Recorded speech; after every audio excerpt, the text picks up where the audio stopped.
আসসালামু আলাইকুম। আপনাদের জন্য নিয়ে আসলাম আলুর ভর্তা বানানোর রেসিপি।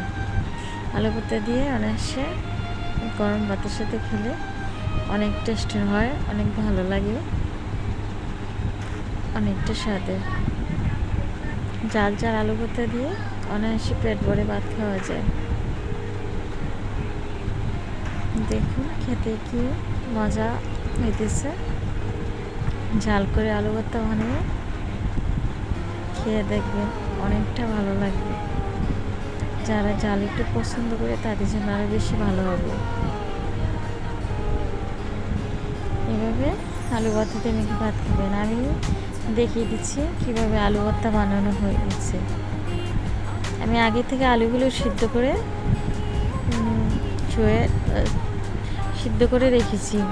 পেঁয়াজ কুচি এবং শুকনো মরিচ ভেজে নিয়েছি। এখন আলু ভর্তাটা বানাবো। শুকনো মরিচের সাথে লবণ দিয়ে ভালোভাবে কষতে নেব। সামান্য তেল দিয়ে শুকনো মরিচগুলো একটু ভেজে নেবেন। শুকনো মরিচ দিয়ে আলু ভর্তাটা টেস্টটা খুব ভালো আসে।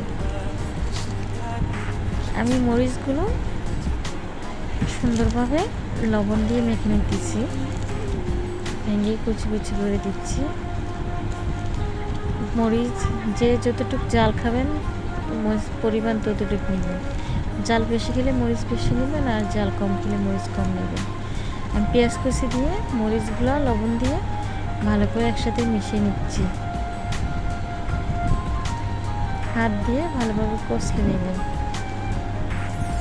এভাবে কষলে নিয়ে আমি ভালোভাবে মেখে গোল করে নিয়েছি মরিচগুলো পেঁয়াজের সাথে।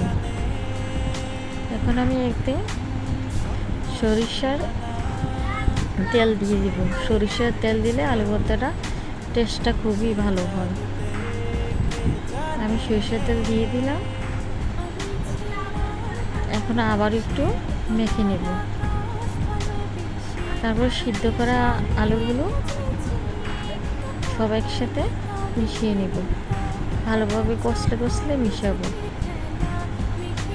যাতে ভালোভাবে মিশে কোনো গুটি ভাব না থাকে। এভাবে হাত দিয়ে ভালোভাবে চটকিয়ে মেখে নেব।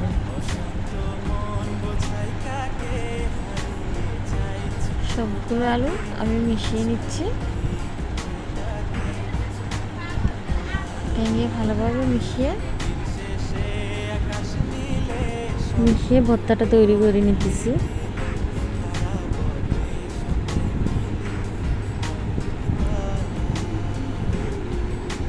এভাবে সবগুলো মিশাতে হবে।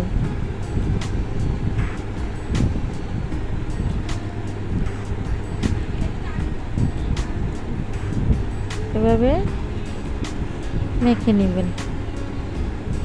আলু ভর্তা জাল করে বানালে খেতে খুবই ভালো হয়। এখন আমার আলু ভর্তাটা তৈরি হয়ে গেছে। এভাবে একটা গোলাকৃতি করে নিয়ে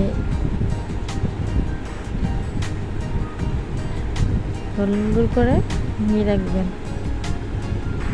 নিয়ে খেয়ে দেখবেন কতটা টেস্টের। আমার ভর্তা তৈরি হয়ে গেছে। ফাইনাল লুকটা দেখুন কতটা সুন্দর হয়েছে, আর খেতেও খুব স্বাদের হয়। বাসায় পাবে আলু ভর্তা বানিয়ে খেয়ে খাবেন।